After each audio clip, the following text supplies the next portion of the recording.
Hi, welcome to Block Story Life, where we dive into the most intriguing stories from Reddit. Infidelity, transformations, deep emotions. Subscribe so you don't miss out on the most captivating stories.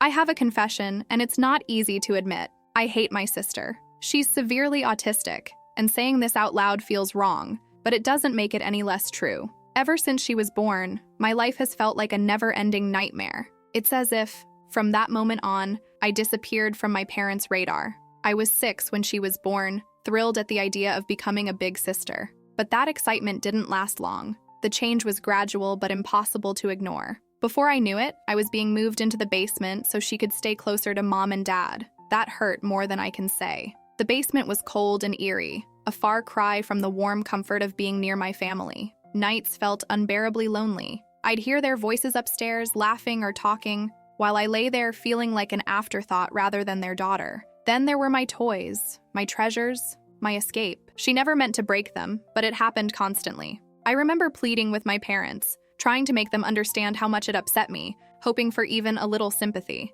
Instead, I'd always hear the same thing. She's younger. She doesn't understand. You're the big sister. You need to be patient. It felt so unfair. Nobody seemed to care about what I lost or how I felt. The breaking point was my school MacBook. It was a reward for my hard work, something I was proud of. And then one day, it was just gone, destroyed. My school blamed me for being irresponsible, and my parents, they blamed me too. Not once did anyone stop to think it wasn't my fault. I was furious, yes, but more than that, I was crushed. It wasn't just about the laptop. It was about realizing nobody had my back. Balancing being a sister and having a life is exhausting. Sure, I love my sister, but my parents seem to forget I'm still a kid too. Anytime she needs something, I'm expected to drop whatever I'm doing. Studying, hanging out with friends, taking a breather, doesn't matter. It's like I'm always on call, 24/7, without ever agreeing to it. I can't even remember the last time I hung out with friends without constantly checking my phone, afraid of missing a call from home. My life feels like it's on permanent pause,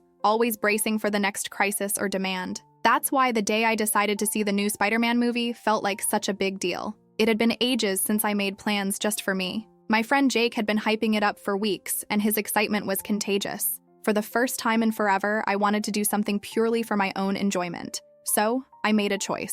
For just 2 hours, I'd turn my phone off, shut out the world, and enjoy being a teenager. Walking out of the theater, I felt lighter, almost like myself again. But that didn't last. As soon as I turned my phone back on, a flood of missed calls and messages hit me like a brick wall. My heart dropped. I called home immediately, the joy from the movie evaporating with each unanswered ring. When Mom finally picked up, her anger sliced through me like a knife. "Where have you been? We needed you an hour ago," she snapped. I could barely explain myself before she cut me off. I rushed home, guilt clawing at me, but deep down I was also angry. When I walked through the door, I was met with a storm of fury. Their disappointment hung heavy in the air, almost suffocating. "We rely on you, and you just vanished to watch a movie?" my dad said, his voice sharp. The accusation cut deeper with every sound my sister made in the background, as though enjoying a film was some unforgivable offense.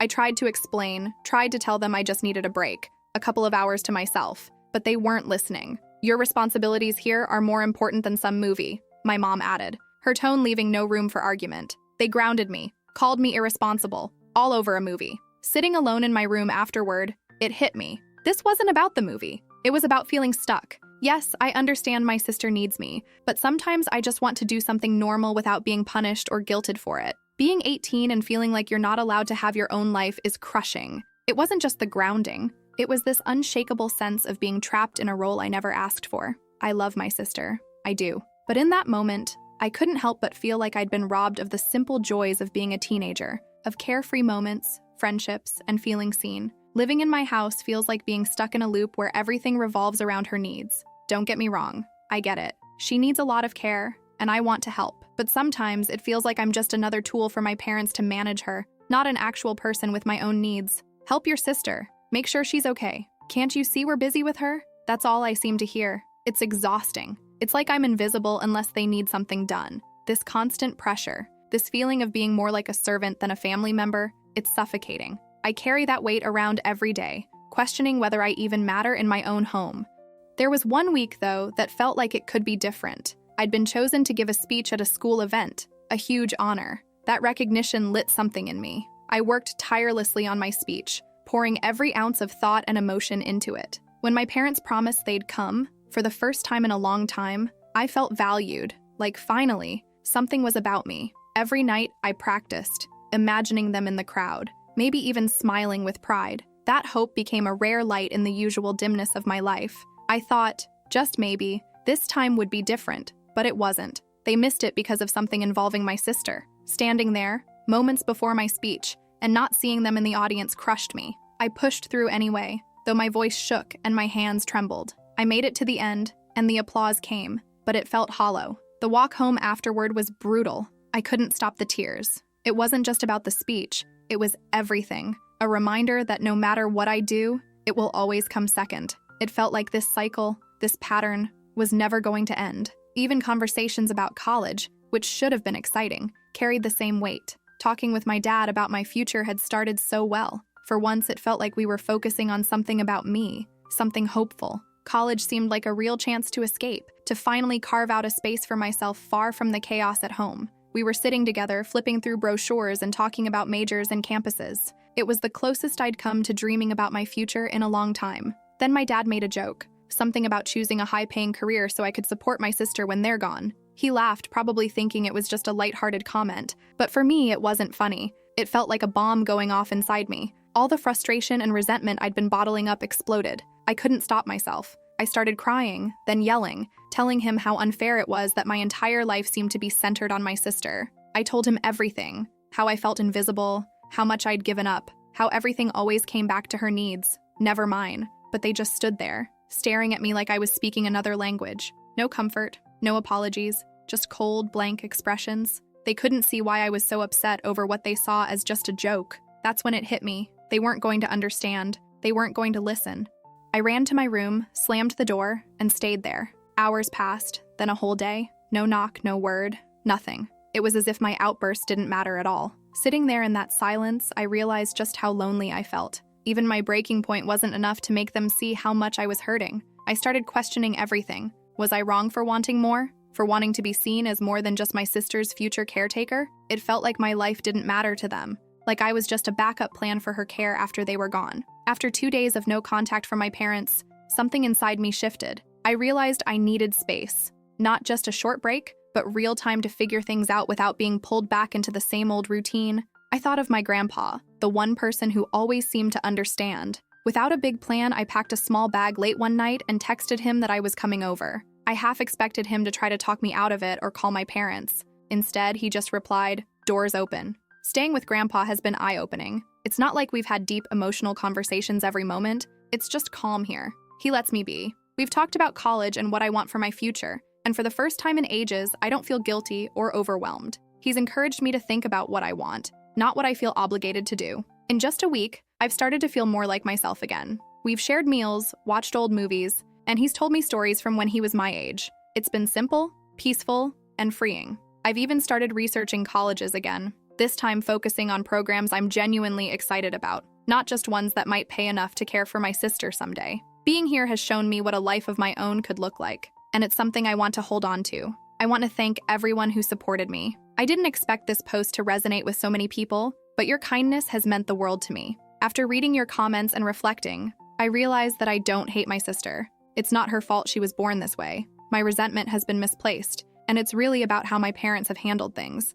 They eventually came to talk to me after my breakdown, but I couldn't bring myself to say much. I just cried and asked them to leave. They've since arranged for me to stay with Grandpa for a while, giving me space to figure things out. We'll be sitting down later this week to discuss everything, but for now, I'm focusing on myself. I told Grandpa everything, how things have been at home, how I've essentially been my sister's caregiver on top of everything else, and how I reached my breaking point after that joke about college. His reaction was so much stronger than I expected. He looked horrified, shocked by what I'd been holding inside. For the first time, I feel like someone truly understands how much this has weighed on me. Grandpa was seriously upset when he learned the full story, especially when I told him that my sister was supposed to have professional help but wasn't getting it. He said a lot of things I'm not comfortable sharing here, but the core of it was that my parents were neglecting something vital. My sister was meant to have professional care, and instead, everything had been dumped on me. Grandpa was furious. He couldn't believe my parents had put me in this position, or that they'd kept so much hidden from the rest of the family.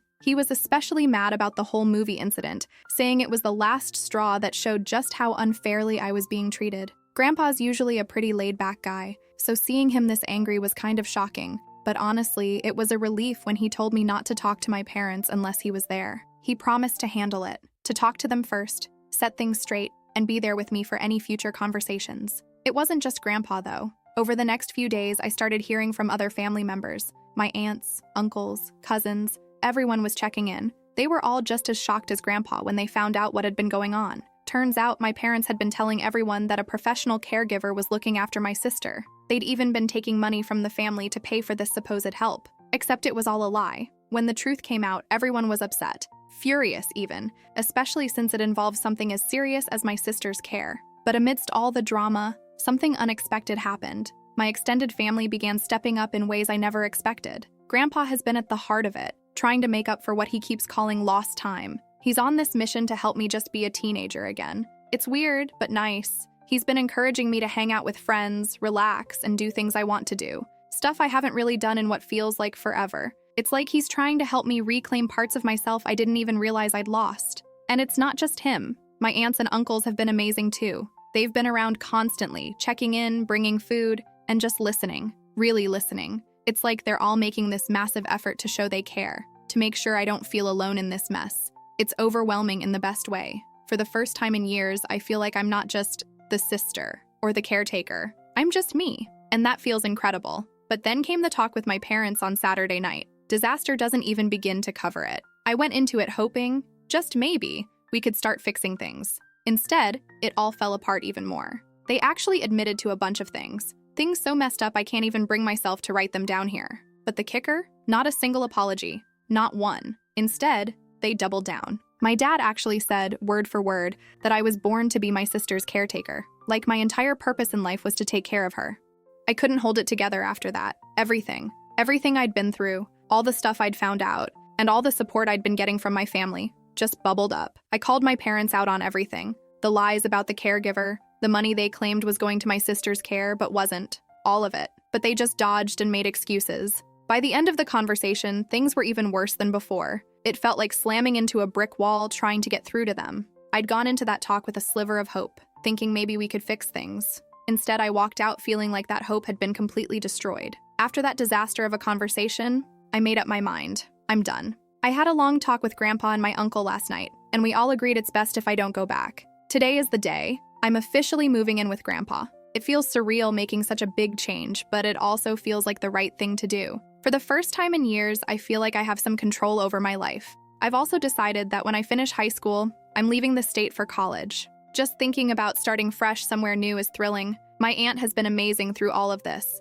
She told me she's going to start sending the money she used to give my parents for my sister's care directly to me. That money is going to be my college fund now. As for my parents, they've called a couple of times since that night. But if you're thinking they called to apologize or say they miss me, nope, they just wanted to know when I was planning to come back. It's like they're not even trying to understand why I had to leave. I know this is a massive change, and I won't lie, I'm scared. There's this uneasy feeling in the pit of my stomach, but at the same time, I feel like a weight is lifting off me. For the first time, I'm making decisions for myself, and that's liberating. Deciding not to go back to my parents was hard, but deep down, I know it's what I need. The support I've been getting from the rest of my family has been incredible. It makes this huge decision feel a little easier to handle, even though the harsh truth is that I've pretty much lost my parents through all of this. That realization is a lot to process. Sometimes I catch myself wishing things could have been different. But amidst all this mess, I've learned something important. I don't hate my sister. The anger I thought I felt toward her was misplaced. She's not to blame for how my parents handled things. I love her more than I can put into words, and hating her for something beyond her control was wrong. I hope one day I can make that right. For now, leaving is what I need to do. For me, it's about finding my own way and figuring out who I am outside of all this. It's going to be a journey, but I'm ready for it.